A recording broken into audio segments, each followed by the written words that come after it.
salutations tout le monde. Alors aujourd'hui, on va parler de l'attaque en slow motion. Donc quand je vous ai laissé la scène, première scène sans parler avec un peu de musique.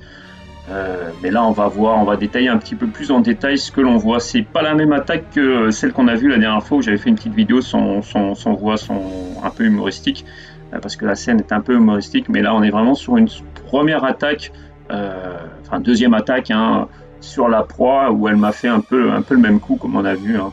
Donc, on va analyser tout ça un petit peu en détail. Alors, on la voit s'approcher, hein, doucement.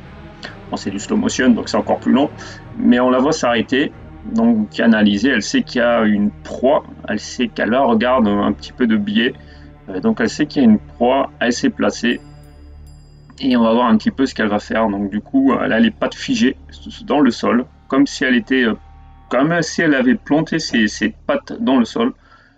Et là, c'est un peu flou, bon, c'est un peu dommage. Donc je vous mets la vidéo où je montre qu'elle est encore en train de placer ses pattes.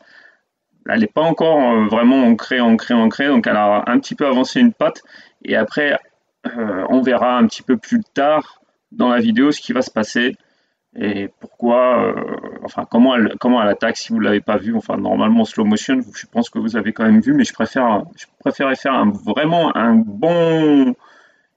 bonne présentation de l'attaque. Donc on voit, elle avance un tout petit peu, mais pas toutes les pattes, donc elle s'est bien positionnée dans la truc. Et là, on la voit, tac, elle ouvre les mandibules. On a commencé à voir ces mandibules qui s'ouvrent. Par contre, les pattes sont verrouillées, c'est-à-dire qu'elles sont verrouillées à la même place. Elle ne va pas bouger. La proie est assez loin d'elle, mais elle a calculé où elle devait frapper, en fait. Donc la flèche bleue, en fait, indique la direction dans laquelle la fourmi va aller, c'est-à-dire que de son point où elle va glisser, c'est-à-dire glisser son corps, mais ses pattes vont rester ancrées dans le sol où elles sont, et elle va se basculer vers l'avant pour aller directement frapper. Voilà. Donc elle frappe direct. Du coup, elle verrouille tout. Tout ce quand c'est rouge, c'est verrouillé. Donc elle verrouille les mandibules. Ses pattes sont toujours au même endroit, sont toujours verrouillées au sol. Donc, et elle se remet en arrière. Le but de l'opération, en fait, c'est simple.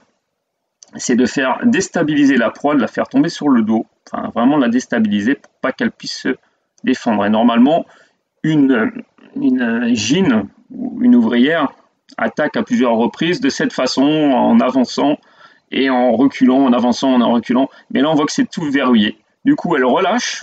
Donc, on voit que elle a relâché ses mandibules. Voilà pourquoi les mandibules sont en vert sur la photo. Il y a une patte qui est au derrière qui est relevée. Hein, c'est pour faire contrepoids, hein, pour éviter qu'elle bascule.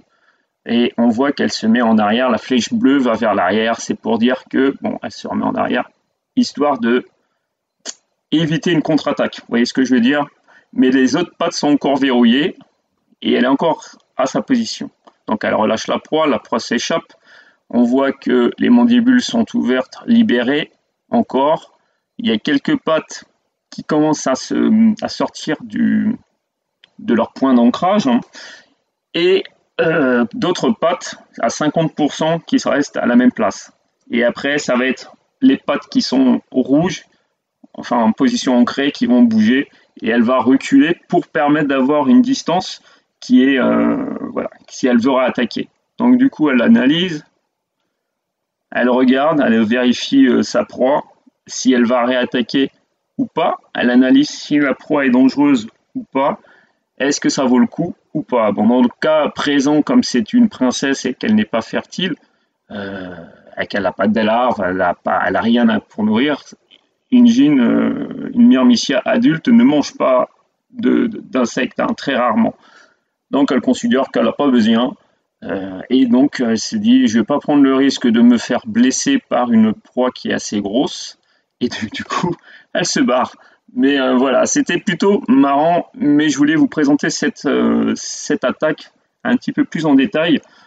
C'est pas vraiment des images très très pro, je suis désolé de la qualité, mais j'ai essayé de faire quelque chose qui soit intéressant, bon, même si ça s'analyse par soi-même. Je pense que tout le monde aura vu, je pense que je sais pas si c'était nécessaire ou pas de le faire, je voulais le faire, donc voilà, ça me fait plaisir d'avoir fait cette petite vidéo, et puis j'espère que j'aurai d'autres images à vous présenter plus tard. En tout cas, je vous remercie d'avoir regardé, hein. J'ai toujours pas retrouvé la petite princesse, hein. Je pense qu'elle est morte, mais bon voilà. Du coup, il y a une autre princesse ailleurs, mais on en reparlera plus tard. En tout cas, merci à vous d'avoir regardé et ciao ciao.